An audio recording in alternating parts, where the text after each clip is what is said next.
Guerre en Ukraine, Israël face à la Russie depuis le vote de l'État hébreu en faveur de l'exclusion de la Russie de la Commission des droits de l'homme des Nations Unies. Vladimir Poutine semble hausser le ton face à Israël.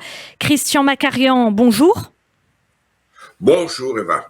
Vous êtes chroniqueur international au Point et éditorialiste à Radio Notre-Dame. Merci d'être avec nous aujourd'hui sur Radio J. Alors tout d'abord, Christian Macarian, d'après vous, est-ce qu'Israël a bien fait de prendre cette position par rapport à la Russie concernant ses propres intérêts, juste les intérêts d'Israël ? Oui, c'est ce que beaucoup de pays ont été contraints d'adopter, une ligne conforme à ses intérêts, parce que c'est un conflit que personne n'a souhaité. Donc Israël a à la fois des intérêts du côté russe, mais aussi des problèmes de principe à défendre. Donc, et puis surtout, Israël a pour objectif et en ligne de mire la Syrie d'un côté, la situation en Syrie, et l'Iran de l'autre. Il ne faudrait pas non plus que toute cette situation, notamment la pénurie de carburant ou de gaz, profite à l'Iran. Donc, et pour ça, il faut avoir un dialogue assez régulier entretenu avec la Russie.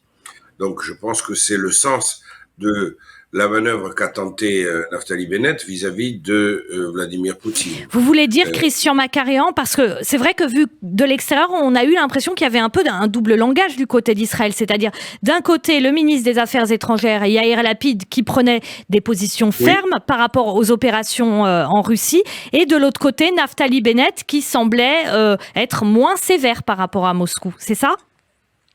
Oui, parce que le ministre des Affaires étrangères, en l'occurrence, il suit la ligne américaine, qui est le grand allié d'Israël, et le Premier ministre suit la ligne des intérêts d'Israël, alors vraiment régionaux, c'est-à-dire Israël a absolument besoin des Russes pour réguler et surveiller le ciel syrien, l'espace syrien, afin qu'il ne soit pas, encore une fois, utilisé pour des tirs de missiles du Hezbollah sur Israël, ou bien pour d'autres incursions iraniennes à partir du sol syrien en direction d'Israël. Seule la Russie peut garantir ce contrôle. Alors oui, vous pouvez qualifier ça de double langage. On peut aussi dire, sans être aussi catégorique, qu'il y a deux pieds, deux plateaux dans la balance et qu'il faut veiller justement à l'équilibre entre ces deux plateaux. Christian Macarian, il n'y a pas eu de condamnation internationale face aux violences au mont du Temple, mais Vladimir Poutine, lui, a pris fait et cause pour les Palestiniens, accusant même Israël d'empêcher les musulmans d'aller prier dans les mosquées à Jérusalem. Quel est le but de Vladimir Poutine quand il fait ça ? Parce que c'est pas vraiment un discours auquel il nous avait habitués. N'oubliez jamais que Vladimir Poutine est à la tête d'une nation qui compte une bonne quinzaine de millions de musulmans. C'est difficile à quantifier réellement, mais il a aussi besoin, le même Vladimir Poutine, de la légion tchétchène qui combat au cri de Allahu Akbar, qui combat les Ukrainiens, et que quelque part, Poutine est aussi chef d'État à la tête d'un pays musulman. Donc il doit faire très attention à ces questions de culte, notamment tout ce qui concerne Jérusalem, pour satisfaire ses clients, si j'ose dire, musulmans, au premier rang desquels se trouve le chef tchétchène Kadyrov, Ramzan Kadyrov. Or, la légion de Kadyrov, qu'on appelle les Kadyrovtsi, c'est-à-dire à peu près 12 000, 14 000 hommes, joue un rôle très actif en Ukraine et Poutine en a besoin. Donc, quelque part, oui, Poutine essaie de cajoler et d'aller dans le sens de ses alliés musulmans. Alors, il y a des diplomates israéliens qui se sont confiés à la presse et qui disent « La Russie utilise sa position sur les Palestiniens pour riposter à notre position, nous, d'Israël, sur l'Ukraine ». Est-ce que vous partagez cet avis ? C'est aussi peut-être, mais j'irai pas jusque-là, parce que là, c'est vraiment très tranché, l'avis que vous venez d'émettre, Eva. Moi, je dirais plutôt que, vu de l'extérieur, ça ressemble à une manière pour les Russes de mettre la pression sur Israël. Voilà. Et d'inciter davantage Israël à prendre fait et cause pour la Russie, comme l'a fait le Premier ministre, plutôt qu'à défendre les droits de l'Ukraine, comme l'a fait le ministre des Affaires étrangères, dans le sillage des États-Unis. Ce que voudraient les Russes, c'est faire en sorte qu'Israël prenne conscience que l'alignement sur les Américains aura un prix. Voilà. Les États-Unis sont les alliés d'Israël, les Russes ne sont pas naïfs, ils savent que ça ne va pas changer, mais ils veulent faire comprendre à Israël que ça aura un prix. Alors ça aura un prix, dites-vous. Quel prix ça peut avoir? Le prix, justement, de l'alliance du modus vivendi qui prévalait depuis Benjamin Netanyahou entre la Russie et Vladimir Poutine. C'est en particulier concernant la Syrie.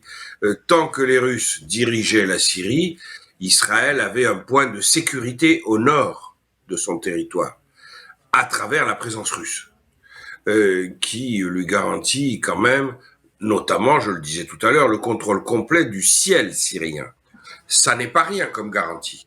Mais ce qui est nouveau avec le conflit russo-ukrainien, c'est que la Russie veut monnayer cette sécurité, alors que jusque-là, cette sécurité semblait acquise pour Israël. Maintenant, en échange, Israël va peut-être devoir faire des gestes, des pas en avant en direction de la position russe. C'est en tout cas le calcul du ministère des Affaires étrangères russe.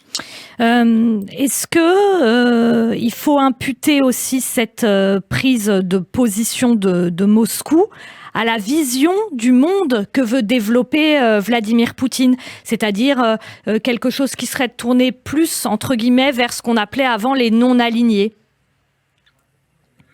Je ne sais pas s'il faut aller si loin, parce que Poutine, de toute évidence, cherche une fracturation du monde en prenant lui-même la tête du camp des pays dits illibéraux. Évidemment, il y a la Chine en tête de liste qui est beaucoup plus conséquente, beaucoup plus imposante, mais il y a beaucoup d'autres pays, comme la Turquie par exemple, qui sont des pays illibéraux, des régimes autoritaires, qui eux aussi jouent énormément de l'ambiguïté. La Turquie a passé des accords avec la Russie, elle achète des armes à la Russie, et elle fournit des drones Bayraktar TB2 à l'armée ukrainienne qui les utilise de façon redoutablement efficace, d'ailleurs, contre l'armée russe. Donc la Turquie aussi a une espèce d'ambiguïté. Et ça, c'est tout ce que Vladimir Poutine a installé comme diplomatie depuis une quinzaine d'années autour de la Russie. On voit ressurgir tout cela. Est-ce que c'est solide? Est-ce que c'est durable? On va voir. Ça va dépendre aussi du résultat militaire sur le terrain. A priori, les Russes ont l'effet de masse, l'effet de nombre pour eux. Mais a priori aussi, ils ont échoué dans la première phase du conflit. On est maintenant dans la deuxième phase et on va voir quel sera le résultat. Christian Macarian, est-ce que, par exemple, puisque c'est quand même la principale préoccupation pour Israël, ce qui se passe à ses frontières, et notamment, vous en avez parlé tout à l'heure, la Russie par rapport à la Syrie, est-ce qu'elle permet de faire à Israël, c'est-à-dire d'aller frapper des cibles terroristes, donc une sorte de protection, en tout cas pour Israël? Oui. Est-ce que, si jamais le conflit s'envenime, que la Russie est de plus en plus isolée, ce qui est déjà le cas, elle est pas mal isolée sur la scène internationale, est-ce que la Russie pourrait dire à Israël, allez, bon, stop, on arrête, débrouillez-vous, moi je m'en lave les mains? C'est pas du tout l'intérêt de la Russie de s'ajouter une difficulté supplémentaire et un ennemi excédentaire. Franchement, il y avait un modus vivendi qui s'était installé très efficacement entre la Russie et Israël. Je pense que Poutine y tient énormément. N'oubliez pas non plus le poids des Israéliens russophones, 15 ou 20%, ça dépend comment on compte, ça n'est pas rien. C'est important pour la Russie d'avoir ce rayonnement-là et cette position dans ce qu'on appelle encore en Russie les mers chaudes, la Méditerranée, donc au sud. La Russie a toute une ambition au sud.